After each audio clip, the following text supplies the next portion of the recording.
দেখুন, রাজ্যের উন্নয়ন আমরা সকলেই চাই। রাজন্য বিচরিত যে পুষ্পন্ত প্যালেসের কথা আপনি বলছেন, সেটা যখন রাজন্য আমল ছিল তখন রাজাদের দখলে ছিল। আফটার দ্য মার্জার সেটা এখন গভর্নমেন্টের প্রপার্টি, গভর্নমেন্টের অ্যাসেট। এমন করে দেখতে গেলে তো এমন অনেক রাজন্য আমলের যে জিনিসগুলো রয়েছে তার মধ্যে ব্যবসা চলছে, বিয়ে বাড়ি বানানো হয়েছে, তাদের ব্যবসা চলছে। তো আমি কারোর সেন্টিমেন্টে আঘাত করতে চাই না। বিষয়টা মাননীয় মুখ্যমন্ত্রী সিদ্ধান্ত নিয়েছেন বা মাননীয় মুখ্যমন্ত্রী প্রচেষ্টা গ্রহণ করেছেন, এবং আগামী দিনে আপনারাও চান, আমরা সবাই চাই যে রাজ্যের যে ফেসটা পর্যটনের ক্ষেত্রে বহিরাজ্যের সঙ্গে আমরা কম্পিটিশন করি বা বহিরাজ্যের মতন আমরা করি। তো সেটাকে মাথায় রেখে এখানে এখনো সিদ্ধান্ত কিছু হয়নি, আলোচনার পর্যায়ে রয়েছে, কিন্তু আমি সবাইকে আহ্বান জানাবো যে এটা বর্তমানে গভর্নমেন্ট অ্যাসেটের মধ্যে গভর্নমেন্ট যে কোনো ধরনের সিদ্ধান্ত গ্রহণ করতে পারে।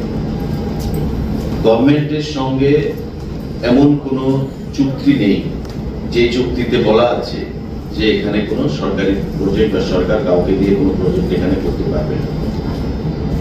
আমার যতটুকু নলেজ রান করে সেটা হচ্ছে যে আমাদের যে আগের যে বিধানসভা, মানে বর্তমান যে আমাদের প্যালেস, সেই প্যালেসকে মিউজিয়ামে পরিণত করার একটা প্রস্তাব ছিল, সেটা করা হয়েছে, মিউজিয়ামে কনভার্ট করা হয়েছে, এবং আমরা সেটাকে আরো কিভাবে শ্রীবৃদ্ধি ঘটানো যায় আগামী দিনে সেটা আমরা রাজ্যের উন্নতিতে, রাজ্যের সামনের দিকে পর্যটনের ক্ষেত্রে বা সমস্ত দিক থেকে এগিয়ে নিয়ে যাওয়ার জন্য সকলের সহযোগিতাই আমরা কামনা করি।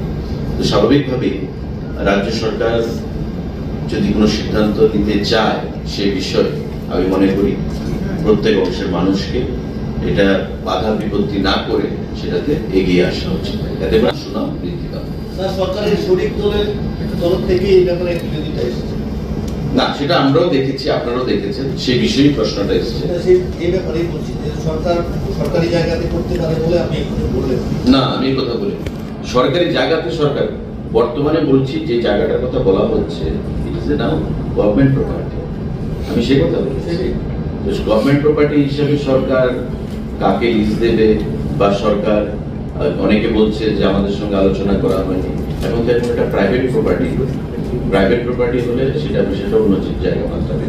তো আমি কারোর ভাবাবেগকে আঘাত করতে চাই না, কারোর সেন্টিমেন্টকে আমি আঘাত করতে চাই না। আমি কারোর কালচার, ট্রেডিশন, হেরিটেজ, কাস্টমস এগুলোকে সম্মান জানিয়ে আমি বলছি যে রাজ্যের উন্নয়নে সকলকে এগিয়ে আসা উচিত।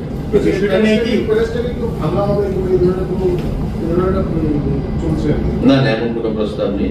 আপনি সাংবাদিক বন্ধু, আপনি এখান থেকে যাওয়ার আর পর সময় আপনি গিয়ে দেখে যাবেন, এটা রেট্রোফিটিং এর কাজ চলছে।